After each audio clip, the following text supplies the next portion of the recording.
In today's episode of the Daily News, we're trying to catch you up and catch up ourselves with the latest happenings in the world of travel.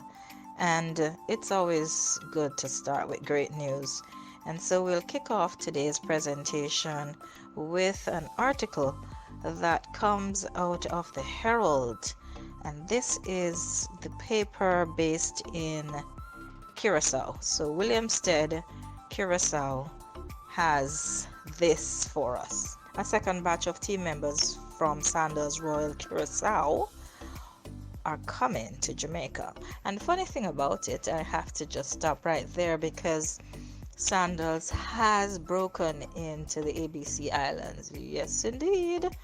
Come December of 2022, Sandals will be opening this iconic new property, and we're also excited. And so the article speaks of the training. And do I know about the training that you receive to be a Sandals employee? Rigorous, detailed, thorough, awe-inspiring, life-changing. Can I go on? Because you see, to serve Sandals clients, you have got to be properly sandalized. I can just tell you they're going to be on for a ride of a lifetime. The article goes on to say the newly recruited employees join countrymen already undergoing training at various Sandals resorts. And for those of you who are unaware, Sandals is a Jamaican brand, and so for the new hires from the different islands, and in this particular case, with there never being a property in Curacao, you need to fly them all to the headquarters, to home ground. And with Jamaica having enough properties across the island, these recruits will be spread across the island, getting hands-on, real-time experience into what goes on to make Sandals the brand of choice. So, of course, the article goes on to say, on hand to extend best wishes and words of encouragement was Artur Herrera of the Department of Labor, hotel executives and members of the management team, as well as the group, were all there preparing to board the flight. So they were there to send them off, and the group was ready at the airport to board their flight to Jamaica. Herrera was on hand to offer words of encouragement, which included grasp this with both hands. It is a good opportunity. He said, go, learn, come back, and teach others. So this is really, really great. The team members also expressed being equally thankful for the opportunity and looked forward to the experience. One said, I'm going to Negril for my training and I'm super excited. I am ready to learn more and also to lead my team to do their best. This is my second time to Negril, Jamaica, and I cannot wait to get there. We are staying with resorts and incorporating attractions. And so this bit of news comes from Disney. And Disney has been going through a wealth of changes. They're also celebrating their 50th anniversary. Disney Paris is celebrating their 30th anniversary. Star Wars just opened up and is doing amazing. And so Disney, in this article, says Disney parks continue to adapt and change to increasing crowds. And the COVID-19, yes, protocols are of course in place, including the mask policies, and certain rides are also being closed. So as we continue talking about Disneyland Paris, the good news out of that particular attraction is that clients are now finally able to once again book multi-day tickets to the park and resort. So this is exciting news.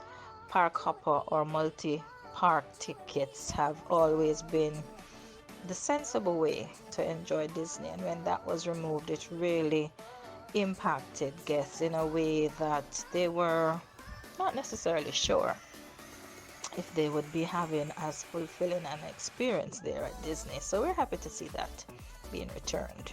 Now, of course, still talking about Disney Paris, they are allowing guests to book 4-day 2-park tickets, and there is a free cancellation up to 3 days before.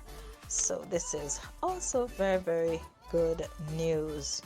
Only 1-day tickets have been available, as we had said. The article goes on to share that since the facility reopened. Now, the French government have recently announced vaccine passes, and this will be implemented for citizens wanting to engage in leisure activities. And so this requires most citizens to have at least 3 doses of the COVID-19 vaccine. Disneyland Paris will follow these guidelines from the French government, and as such, guests visiting Disneyland Paris will have to be fully vaccinated. And in keeping with the attraction and resorts bit of the news, just January 20th, we also saw an important bit of information coming from livefromalounge.com, and it speaks of the IHG rewards program changing. And for those of you who follow rewards, that's really the next currency. And so there are persons who accumulate all their hotel rewards for free stays, for free breakfast, for late check-in, for complimentary upgrades, and the list goes on and on. So yeah, now of course, IHG Rewards is the hotel loyalty program of the Intercontinental Hotels and Resorts Group, which has brands such as Intercontinental, Holiday Inn, and Crown Plaza under its belt. The loyalty program has made cosmetic changes during the pandemic, such as dropping the club at the end of the name to make it IHG Rewards. But a more extensive makeover is coming soon. The hotel chain published a sneak peek, which gives us some insight into what's new with IHG Rewards. Just to offer a bit of insight as to how this works, Gold Elite, which is the first tier, or was the first tier, it's becoming Silver Elite, and a new Gold Elite tier is being introduced in its place. On top of that, the Spire Elite tier is being rebranded to Diamond Elite. And so Silver Elite will require 10 qualifying nights and will offer 20% points bonus. Earlier, the Gold Elite offered a 10%, so it's a nice 100% increase there. The Gold Elite will require 20 qualifying nights, or it's 40,000 qualifying points, and will now offer a 40% points as a bonus. Platinum Elite will need 40 qualifying nights, or 60,000 qualifying points, and will offer a 60% points bonus. Earlier, the Platinum Elite offered a 10% bonus. And finally, the Diamond Elite will require 70 qualifying nights, or 120,000 qualifying points, and offer a 100% points bonus. Wow! Now, for those of you who are still following, this transition happens in March of 2022. Members will retain their existing status throughout 2022, with the Spire members seeing a name change to Diamond. That's good, because I'm not even sure I'm pronouncing it right. You will need to hit the new status requirements to keep your status for 2023. However, that will also mean that the reduced requirements for qualifications will go away when the new program comes in. For all of us cruising enthusiasts, it is a big deal what's happening in Jamaica, as Port Royal is in the midst of a rebirth, according to CaribbeanJournal.com. The naval dockyard at Port Royal is slated to receive at least 10 cruise ships over the next 3 months, and this is according to the Port Authority of Jamaica. The plan is to reposition Port Royal as a destination for larger ships, according to Port Authority's Kimberly Stiff. Larger ships, she says, brings in more passengers to patronize locals and support the trade and commerce, as well as other activities including entertainment, culture, and heritage initiatives. Port Royal is currently undertaking a multi-phase project to redevelop the port.